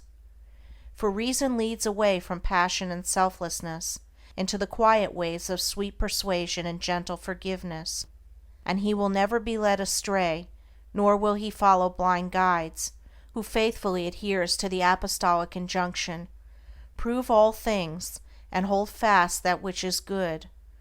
They therefore who despise the light of reason despise the light of truth. Large numbers of people are possessed of the strange delusion that reason is somehow intimately connected with the denial of the existence of God. This is probably due to the fact that those who try to prove that there is no God usually profess to take their stand upon reason, while those who try to prove the reverse generally profess to take their stand on faith. Such argumentative combatants, however, are frequently governed more by prejudice than either faith or reason, their object being not to find truth, but to defend and confirm a preconceived opinion.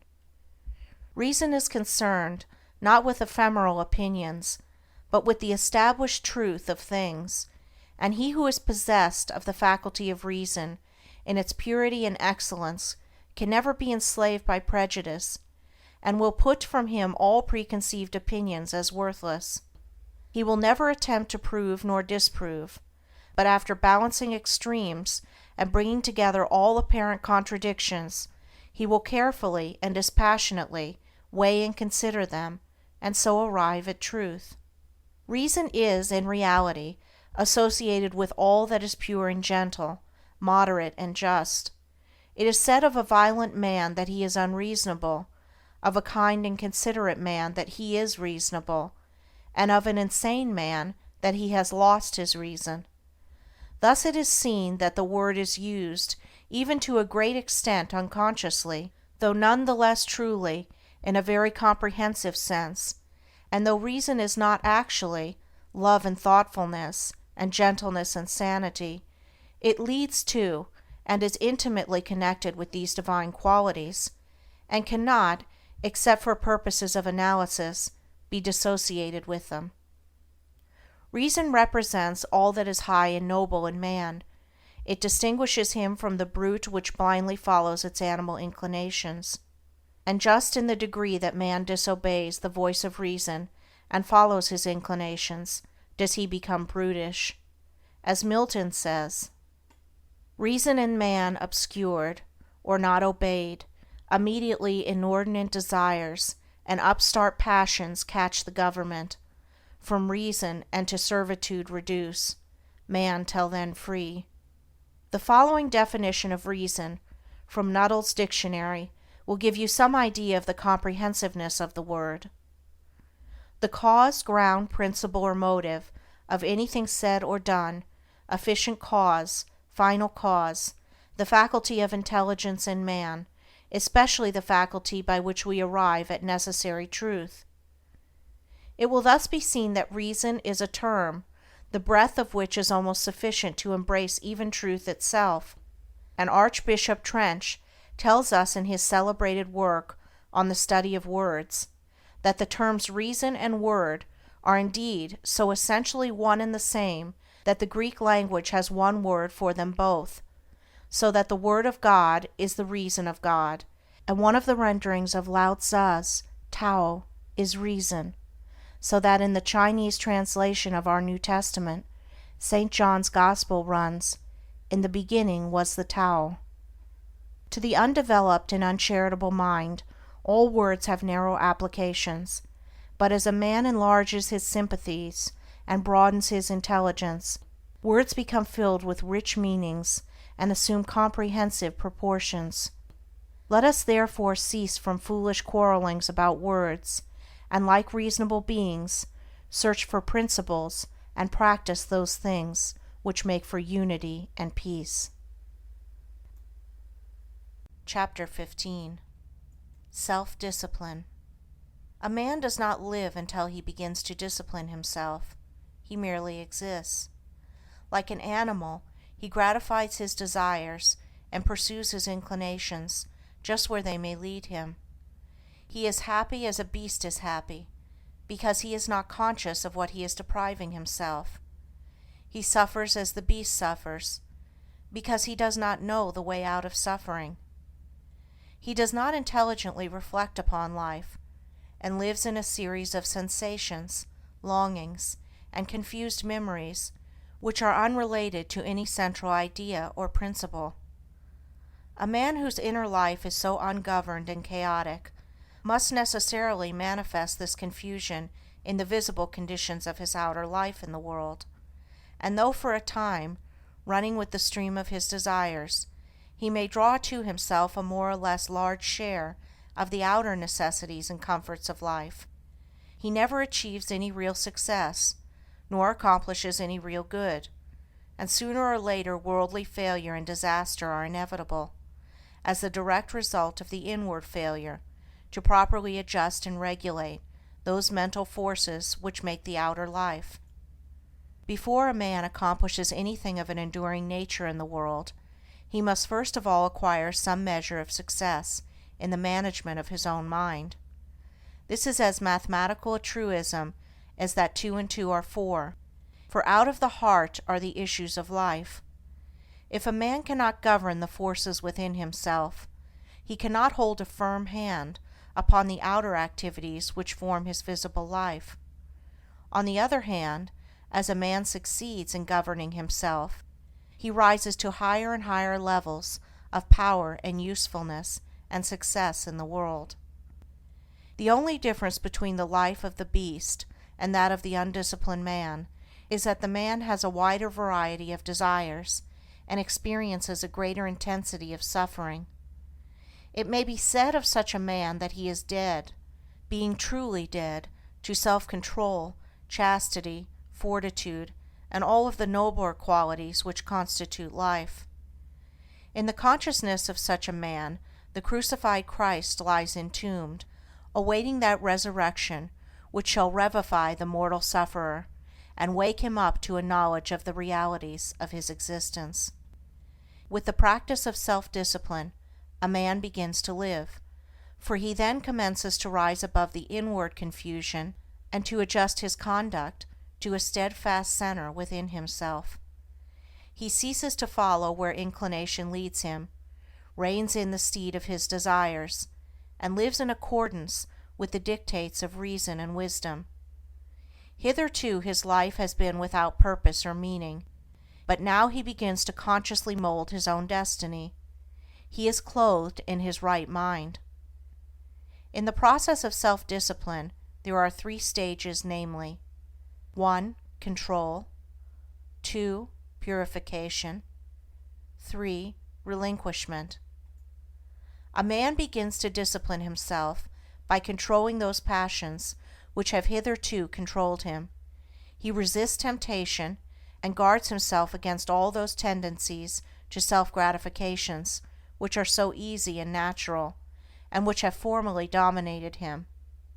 He brings his appetite into subjection, and begins to eat as a reasonable and responsible being, practicing moderation and thoughtfulness in the selection of his food, with the object of making his body a pure instrument through which he may live and act as becomes a man, and no longer degrading that body by pandering to gustatory pleasure. He puts a check upon his tongue, his temper, and in fact his every animal desire and tendency, and this he does by referring all acts to a fixed center within himself. It is a process of living from within outward instead of, as formerly, from without inward. He conceives an ideal, and enshrining that ideal in the sacred recesses of his heart, he regulates his conduct in accordance with its exaction and demands. There is a philosophical hypothesis that at the heart of every atom and every aggregation of atoms in the universe there is a motionless center which is the sustaining source of all the universal activities. Be this as it may, there is certainly in the heart of every man and woman a selfless center, without which the outer man could not be, and the ignoring of which leads to suffering and confusion. The selfless center which takes the form, in the mind, of an ideal of unselfishness and spotless purity, the attainment of which is desirable, is man's eternal refuge from the storms of passion, and all the conflicting elements of his lower nature. It is the Rock of Ages, the Christ within, the divine and immortal in all men. As a man practices self-control, he approximates more and more to this inward reality, and is less and less swayed by passion and grief, pleasure and pain, and lives a steadfast and virtuous life, manifesting manly strength and fortitude. The restraining of the passions, however, is merely the initial stage in self-discipline, and is immediately followed by the process of purification. By this a man so purifies himself as to take passion out of the heart and mind altogether, not merely restraining it when it rises within him, but preventing it from rising altogether. By merely restraining his passions, a man can never arrive at peace, can never actualize his ideal. He must purify those passions. It is in the purification of his lower nature that a man becomes strong and godlike, standing firmly upon the ideal center within, and rendering all temptations powerless and ineffectual.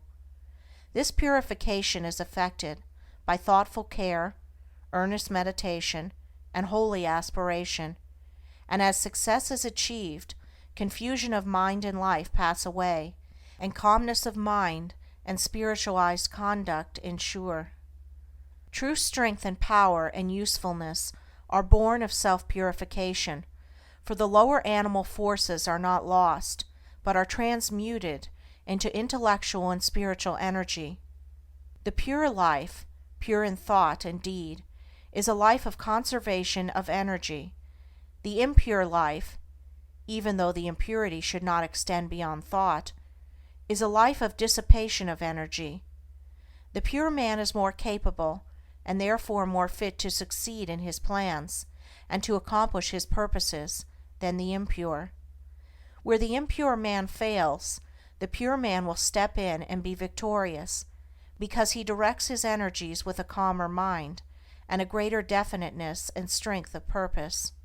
With the growth in purity, all the elements which constitute a strong and virtuous manhood are developed in an increasing degree of power, and as man brings his lower nature into subjection and makes his passions do his bidding, just so much will he mold the outer circumstances of his life and influence others for good.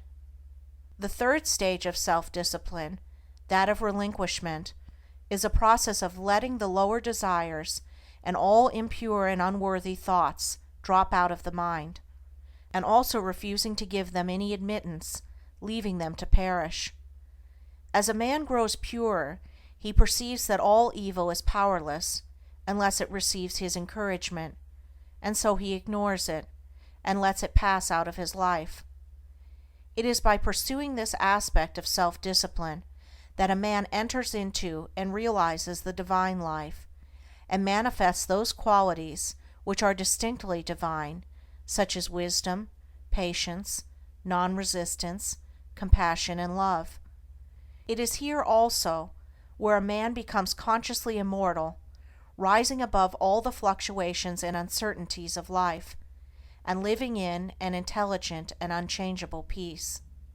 By self-discipline, a man attains to every degree of virtue and holiness, and finally becomes a purified son of God, realizing his oneness with the central heart of all things. Without self-discipline, a man drifts lower and lower, approximating more and more nearly to the beast, until at last he grovels, a lost creature, in the mirror of his own befoulment. By self-discipline, a man rises higher and higher, approximating more and more nearly to the divine, until at last he stands erect in his divine dignity, a saved soul, glorified by the radiance of his purity. Let a man discipline himself, and he will live. Let a man cease to discipline himself, and he will perish.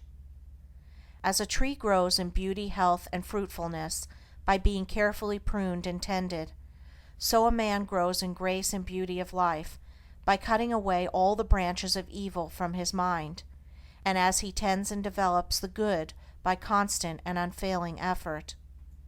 As a man by practice acquires proficiency in his craft, so the earnest man acquires proficiency in goodness and wisdom. Men shrink from self-discipline because in its early stages it is painful and repellent, and the yielding to desire is, at first, sweet and inviting, but the end of desire is darkness and unrest, whereas the fruits of discipline are immortality and peace. Chapter 16. Resolution. Resolution is the directing and impelling force in individual progress. Without it, no substantial work can be accomplished. Not until a man brings resolution to bear upon his life does he consciously and rapidly develop, for a life without resolution is a life without aims, and a life without aims is a drifting and unstable thing. Resolution may, of course, be linked to downward tendencies, but it is more usually the companion of noble aims and lofty ideals, and I am dealing with it in this, its highest use and application. When a man makes a resolution, it means that he is dissatisfied with his condition, and is commencing to take himself in hand with a view in producing a better piece of workmanship out of the mental materials of which his character and life are composed, and in so far as he is true to his resolution, he will succeed in accomplishing his purpose. The vows of the saintly once are holy resolutions directed towards some victory over self, and the beautiful achievements of holy men and the glorious conquests of the divine teachers were rendered possible and actual by the pursuit of unswerving resolution. To arrive at the fixed determination, to walk a higher path than heretofore, although it reveals the great difficulties which have to be surmounted, it yet makes possible the treading of that path and illuminates its dark places with the golden halo of success.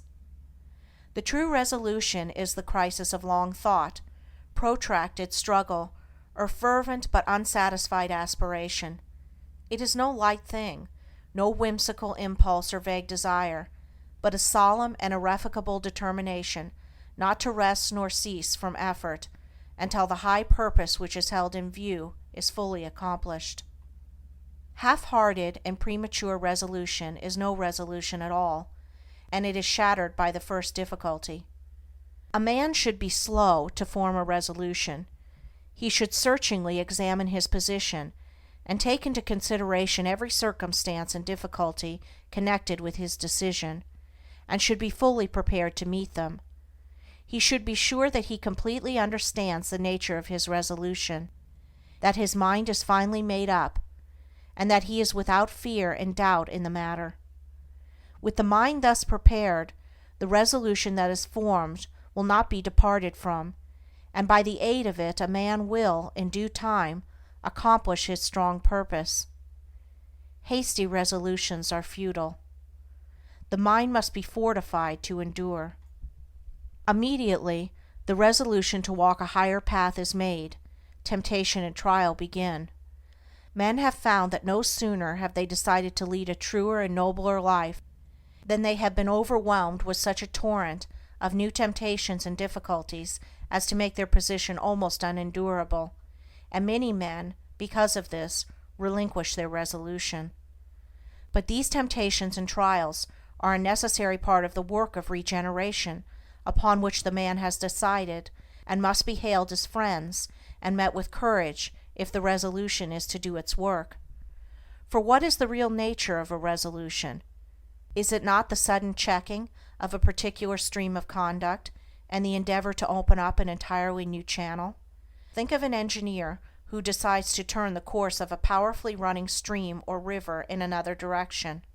He must first cut out his new channel, and must take every precaution to avoid failure in the carrying out of his undertaking. But when he comes to the all-important task of directing the stream into its new channel, then the flowing force, which for ages has steadily pursued its accustomed course, becomes refractory, and all the patience and care and skill of the engineer will be required for the successful completion of the work. It is even so with the man who determines to turn his course of conduct in another and higher direction. Having prepared his mind, which is the cutting of a new channel, he then proceeds to the work of redirecting his mental forces, which have hitherto flowed on uninterruptedly, into the new course. Immediately this is attempted, the arrested energy begins to assert itself in the form of powerful temptations and trials, hitherto unknown and unencountered. And this is exactly as it should be. It is the law, and the same law that is in the water is in the mind. No man can improve upon the established law of things, but he can learn to understand the law instead of complaining and wishing things were different. The man who understands all that is involved in the regeneration of his mind will glory in tribulations, knowing that only by passing through them can he gain strength, obtain purity of heart, and arrive at peace. And as the engineer at last, perhaps after many mistakes and failures, succeeds in getting the stream to flow on peacefully in the broader and better channel, and the turbulence of the water is spent, and all dams can be removed, so the man of resolution at last succeeds in directing his thoughts and acts into the better and nobler way to which he aspires, and temptations and trials give place to steadfast strength and settled peace. He whose life is not in harmony with his conscience, and who is anxious to remedy his mind and conduct in a particular direction, let him first mature his purpose by earnest thought and self-examination, and having arrived at a final conclusion, let him frame his resolution, and having done so, let him not swerve from it. Let him remain true to his decision under all circumstances, and he cannot fail to achieve his good purpose, for the great law ever shields and protects him who, no matter how deep his sins, or how great his many failures and mistakes, has, deep in his heart, resolved upon the finding of a better way, and every obstacle must at last give way before a matured and unshaken resolution. Chapter 17. The glorious conquest. Truth can only be apprehended by the conquest of self. Blessedness can only be arrived at by overcoming the lower nature. The way of truth is barred by a man's self. The only enemies that can actually hinder him are his own passions and delusions. Until a man realizes this and commences to cleanse his heart, he has not found the path which leads to knowledge and peace. Until passion is transcended, truth remains unknown. This is the divine law. A man cannot keep his passions and have truth as well. Error is not slain until selfishness is dead. The overcoming of self is no mystical theory, but a very real and practical thing. It is a process which must be pursued daily and hourly, with unswerving faith and undaunted resolution, if any measure of success is to be achieved. The process is one of orderly growth, having its sequential stages, like the growth of a tree, and as fruit can only be produced by carefully and patiently training the tree, even so the pure and satisfying fruits of holiness can only be obtained by faithfully and patiently training the mind in the growth of right thought and conduct. There are 5 steps in the overcoming of passion, which includes all bad habits and particular forms of wrongdoing, which I will call 1. Repression, 2. Endurance, 3. Elimination, 4. Understanding, 5. Victory. When men fail to overcome their sins, it is because they begin to try at the wrong end. They want to have the stage of victory without passing through the previous 4 stages. They are in the position of a gardener who wants to produce good fruit without training and attending to his trees. Repression consists in checking and controlling the wrong act, such as an outburst of temper, a hasty or unkind word, a selfish indulgence, etc., and not allowing it to take actual form. This is equivalent to the gardener nipping off the useless buds and branches from his tree. It is a necessary process, but a painful one.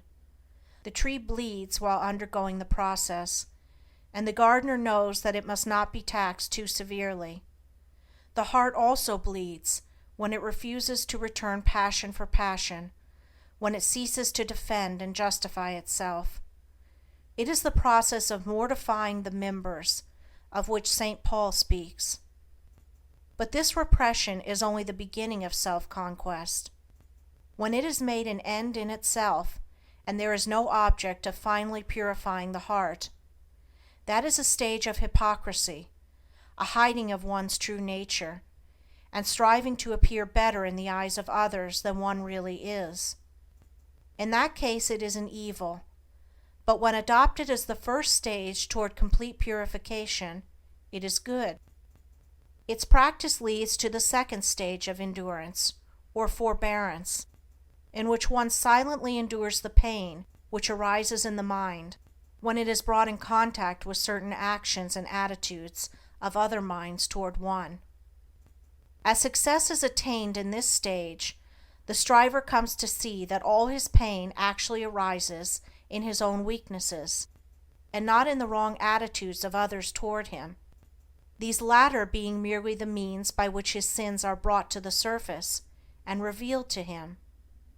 He thus gradually exonerates all others from blame in his falls and lapses of conduct, and accuses only himself, and so learns to love those who thus unconsciously reveal to him his sins and shortcomings. Having passed through these 2 stages of self-crucifixion, the disciple enters the third, that of elimination, in which the wrong thought which lay behind the wrong act is cast from the mind immediately it appears. At this stage, conscious strength and holy joy begin to take the place of pain, and the mind having become more comparatively calm, the striver is enabled to gain a deeper insight into the complexities of his mind, and thus to understand the inception, growth, and outworking of sin. This is the stage of understanding. Perfection in understanding leads to the final conquest of self, a conquest so complete that sin can no more rise in the mind even as a thought or impression, for when the knowledge of sin is complete, when it is known in its totality, from its inception as a seed in the mind to its ripened outgrowth as act and consequence, then it can no more be allowed a place in life, but it is abandoned forever. Then the mind is at peace. The wrong acts of others no longer arouse wrong and pain in the mind of the disciple. He is glad and calm and wise. He is filled with love, and blessedness abides with him. And this is victory. Chapter 18. Contentment in Activity. The confounding of a positive spiritual virtue or principle with a negative animal vice is common amongst writers, even of what is called the advanced thought school, and much valuable energy is frequently expended in criticizing and condemning, where a little calm and reasoning would have revealed a greater light, and led to the exercise of a broader charity. The other day I came across a vicious attack upon the teaching of love, wherein the writer condemns such teaching as weakly, foolish, and hypocritical. Needless to say, that which he was condemning as love was merely weak sentimentality and hypocrisy. Another writer, in condemning meekness, does not know that what he calls meekness is only cowardice, while another who attacks chastity as a snare is really confusing painful and hypocritical restraint with the virtue of chastity. And just lately I received a long letter from a correspondent who took great pains to show me that contentment is a vice, and is the source of innumerable evils. That which my correspondent called contentment is, of course, animal indifference. The spirit of indifference is incompatible with progress, whereas the spirit of contentment may, and does, attend the highest form of activity, the truest advancement and development. Indolence is the twin sister of indifference, but cheerful and ready action is the friend of contentment. Contentment is a virtue which becomes lofty and spiritual in its later developments, as the mind is trained to perceive, and the heart to receive, the guidance in all things of a merciful law. To be contented does not mean to forego effort. It means to free effort from anxiety. It does not mean to be satisfied with sin and ignorance and folly, but to rest happily in duty done, work accomplished. A man may be said to be content to lead a groveling life, to remain in sin and in debt, but such a man's true state is one of indifference to his duty, his obligations, and the just claims of his fellow men. He cannot truly be said to possess the virtue of contentment. He does not experience the pure and abiding joy which is the accompaniment of active contentment. So far as his true nature is concerned, he is a sleeping soul, and sooner or later will be awakened by intense suffering, having passed through which he will find that true contentment is the outcome of honest effort and true living. There are 3 things with which a man should be content. 1. With whatever happens. 2. With his friendships and possessions. 3. With his pure thoughts. Contented with whatever happens, he will escape grief. With his friends and possessions, he will avoid anxiety and wretchedness. And with his pure thoughts, he will never go back to suffer and grovel in impurities. There are 3 things with which a man should not be content. 1. With his opinions. 2. With his character. 3. With his spiritual condition. Not content with his opinions, he will continually increase in intelligence. Not content with his character, He will ceaselessly grow in strength and virtue. And not content with his spiritual condition, he will, every day, enter into a larger wisdom and fuller blessedness. In a word, a man should be contented, but not indifferent to his development as a responsible and spiritual being. The truly contented man works energetically and faithfully, and accepts all results with an untroubled spirit, trusting at first that all is well, but afterwards, with the growth of enlightenment, knowing that results exactly correspond with efforts. Whatsoever material possessions come to him, come not by greed and anxiety and strife, but by right thought, wise action, and pure exertion. Chapter 19. The Temple of Brotherhood. Universal brotherhood is the supreme ideal of humanity, and towards that ideal the world is slowly but surely moving. Today, as never before, numbers of earnest men and women are striving to make this ideal tangible and real. Fraternities are springing up on every hand, and press and pulpit, the world over, are preaching the brotherhood of man. The unselfish elements in all such efforts cannot fail to have their effect upon the race, and are with certainty urging it towards the goal of its noblest aspirations.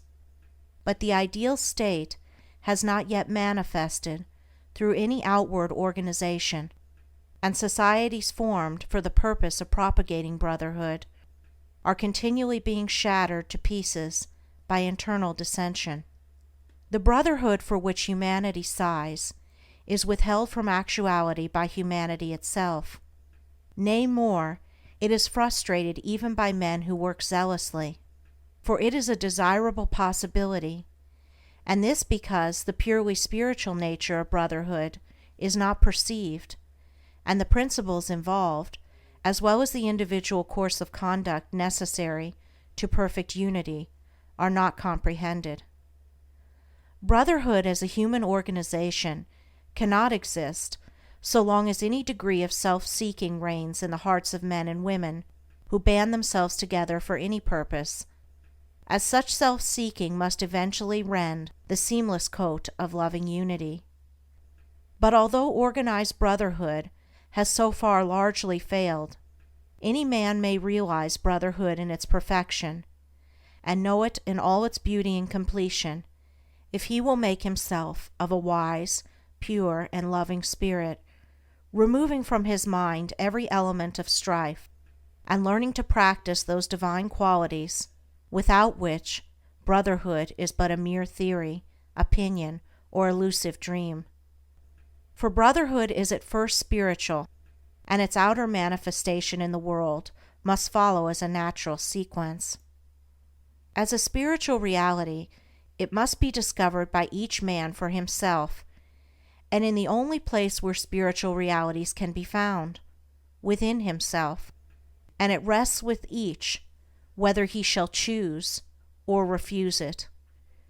There are four chief tendencies in the human mind which are destructive of brotherhood, and which bar the way to its comprehension, namely, pride, self-love, hatred, condemnation. Where these are, there can be no brotherhood. In whatsoever heart these hold sway, discord rules, and brotherhood is not realized. For these tendencies are, in their very nature, dark and selfish, and always make for disruption and destruction. From these four things proceeds that serpent brood of false actions and conditions which poison the heart of man, and fill the world with suffering and sorrow. Out of the spirit of pride proceed envy, resentment, and opinionativeness. Pride envies the position, influence, or goodness of others. It thinks, I am more deserving than this man or this woman. It also continually finds occasion for resenting the actions of others, and says, I have been snubbed, I have been insulted, and thinking altogether of his own excellence, it sees no excellence in others. From the spirit of self-love proceed egotism, lust for power, and disparagement and contempt. Self-love worships the personality in which it moves. It is lost in the adoration and glorification of that I, that self, which has no real existence, but is a dark dream and a delusion. It desires preeminence over others and thinks, I am great, I am more important than others. It also disparages others, and bestows upon them contempt, seeing no beauty in them, being lost in the contemplation of its own beauty. From the spirit of hatred proceed slander, cruelty, reveling, and anger. It strives to overcome evil by adding evil to it. It says, This man has spoken of me ill. I will speak still more ill of him, and thus teach him a lesson. It mistakes cruelty for kindness, and causes its possessor to revile a reproving friend. It feeds the flame of anger with bitter and rebellious thoughts. From the spirit of condemnation proceed accusation, false pity, and false judgment. It feeds itself on the contemplation of evil and cannot see the good. It has eyes for evil only, and finds it in almost everything and every person. It sets up an arbitrary standard of right and wrong by which to judge others, and it thinks, This man does not do as I would have him do. He is therefore evil, and I will denounce him. So blind is the spirit of condemnation that whilst rendering its possessor incapable of judging himself, it causes him to set up as the judge of all the earth. From the four tendencies enumerated, no element of brotherliness can proceed. They are deadly mental poisons, and he who allows them to rankle in his mind cannot apprehend the peaceful principles on which brotherhood rests. Then there are chiefly four divine qualities, which are productive of brotherhood, which are, as it were, the foundation stones on which it rests, namely, humility, self-surrender, love, compassion. Wheresoever these are, there brotherhood is active. In whatsoever heart these qualities are dominant, there brotherhood is an established reality, for they are, in their very nature, unselfish and are filled with the revealing light of truth. There is no darkness in them, and where they are, so powerful is their light, that the dark tendencies cannot remain, but are dissolved and dissipated.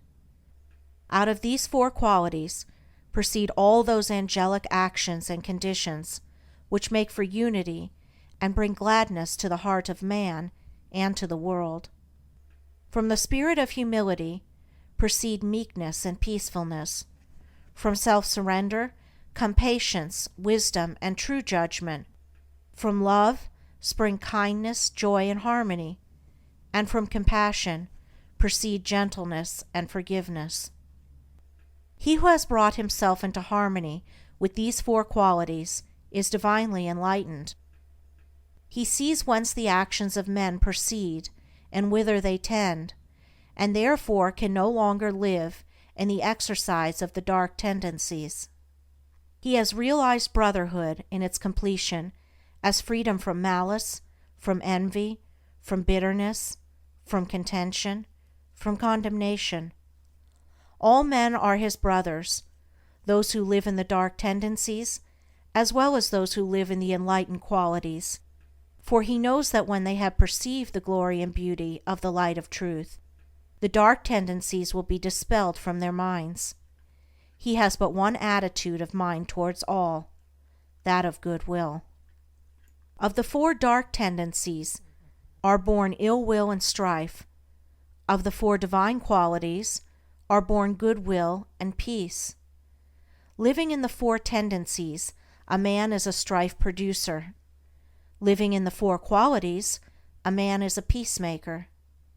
Involved in the darkness of the selfish tendencies, men believe that they can fight for peace, kill to make alive, slay injury by injuring, restore love by hatred, unity by contention, kindness by cruelty, and establish brotherhood by erecting their own opinions, which they themselves will, in the course of time, abandon as worthless, as objects of universal adoration. The wished-for temple of brotherhood will be erected in the world when its four foundation stones of humility, self-surrender, love, and compassion are firmly laid in the hearts of men.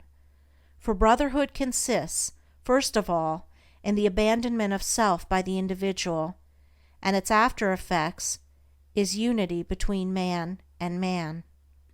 Theories and schemes for propagating brotherhood are many, but brotherhood itself is one and unchangeable, and consists in the complete cessation from ego and strife, and in practicing goodwill and peace, for brotherhood is a practice and not a theory. Self-surrender and goodwill are its guardian angels, and peace is its habitation. Where two are determined to maintain an opposing opinion, the clinging to self and ill will are there, and brotherhood is absent. Where two are prepared to sympathize with each other, to see no evil in each other, to serve and not to attack each other, the love of truth and goodwill are there, and brotherhood is present. All strifes, divisions, and wars inhere in the proud, unyielding self. All peace, unity, and concord inhere in the principles which the yielding up of self reveals. Brotherhood is only practiced and known by him whose heart is at peace with all the world. Chapter 20. Pleasant Pastures of Peace. He who aspires to the bettering of himself and humanity should ceaselessly strive to arrive at the exercise of that blessed attitude of mind by which he is enabled to put himself mentally and sympathetically in the place of others, and so, instead of harshly and falsely judging them and thereby making himself unhappy, without adding to the happiness of those others, he will enter into their experience, will understand their particular frame of mind, and will feel for them and sympathize with them. One of the great obstacles to the attainment of such an attitude of mind is prejudice, and until this is removed it is impossible to act toward others as we would wish others to act toward us. Prejudice is destructive of kindness, sympathy, love, and true judgment, and the strength of a man's prejudice will be the measure of his harshness and unkindness toward others, for prejudice and cruelty are inseparable. There is no rationality in prejudice, and immediately it is aroused in a man he ceases to act as a reasonable being, and gives way to rashness, anger, and injurious excitement. He does not consider his words, nor regard the feelings and liberties of those against whom his prejudices are directed. He has, for the time being, forfeited his manhood, and has descended to the level of an irrational creature. While a man is determined to cling to his preconceived opinions, mistaking them for truth, and refuses to consider dispassionately the position of others, he cannot escape hatred, nor arrive at blessedness. The man who strives after gentleness, who aspires to act unselfishly toward others, will put away all his passionate prejudice and petty opinions, and will gradually acquire the power of thinking and feeling for others, of understanding their particular state of ignorance or knowledge, and thereby entering fully into their hearts and lives, sympathizing with them, and seeing them as they really are. Such a man will not oppose himself to the prejudices of others by introducing his own, but will seek to allay prejudice by introducing sympathy and love, striving to bring out all that is good in men, encouraging the good by appealing to it, and discouraging the evil by ignoring it. He will realize the good in the unselfish efforts of others, though their outward methods may be very different from his own, and will so rid his heart of hatred, and will fit it with love and blessedness. When a man is prone to harshly judge and condemn others, he should inquire how far he falls short himself. He should also reconsider those periods of suffering when he himself was misjudged and misunderstood, and gathering wisdom and love from his own bitter experience, should studiously and self-sacrificingly refrain from piercing with anguish hearts that are as yet too weak to ignore, too immature and uninstructed to understand. Sympathy is not required towards those who are purer and more enlightened than oneself, as the purer one lives above the necessity for it. In such a case, reverence should be exercised, with a striving to lift one's self up to the purer level, and so enter into possession of the larger life. Nor can a man fully understand one who is wiser than himself, and before condemning he should earnestly ask himself whether he is, after all, better than the man whom he has singled out as the object of his bitterness. If he is, let him bestow sympathy. If he is not, let him exercise reverence. For thousands of years the sages have taught, both by precept and example, that evil is only overcome by good, yet still that lesson, for the majority, remains unlearned. It is a lesson profound in its simplicity, and difficult to learn because men are blinded by the illusions of self. Men are still engaged in resenting, condemning, and fighting the evil in their own fellow men, thereby increasing the delusion in their own hearts, and adding to the world sum of misery and suffering. When they find out that their own resentment must be eradicated, and put love in its place, evil will perish for lack of sustenance. With burning brain and heart of hate, I sought my wronger early, late, and all the wretched night and day, my dream and thought was slay and slay. My better self rose uppermost, the beast within my bosom lost. Itself in love, peace from afar, shone o'er me radiant like a star. I slew my wronger with a deed of love. I made him bleed with kindness, and I filled for years his soul with tenderness and tears. Dislike, resentment, and condemnation are all forms of hatred, and evil cannot cease until these are taken out of the heart. But the obliterating of injuries from the mind is merely one of the beginnings in wisdom. There is a still higher and better way, and that way is so to purify the heart and enlighten the mind that, far from having to forget injuries, there will be none to remember, for it is only pride and self that can be injured and wounded by the actions and attitudes of others, and he who takes pride and self out of his heart can never think the thought, I have been injured by another, or I have been wronged by another. From a purified heart proceeds the right comprehension of things, and from the right comprehension of things proceeds the life that is peaceful, freed from bitterness and suffering, calm and wise. He who thinks, this man has injured me, has not perceived the truth in life, falls short of that enlightenment which disperses the erroneous idea of evil as a thing to be hatefully resented. He who is troubled and disturbed about the sins of others is far from truth. He who is troubled and disturbed about his own sins is very near to the gate of wisdom. He in whose heart the flames of resentment burn cannot know peace nor understand truth. He who will banish resentment from his heart will know and understand. He who has taken evil out of his heart cannot resent or resist it in others, for he is enlightened as to its origin and nature, and knows it as a manifestation of the mistakes of ignorance. With the increase of enlightenment, sin becomes impossible. He who sins does not understand.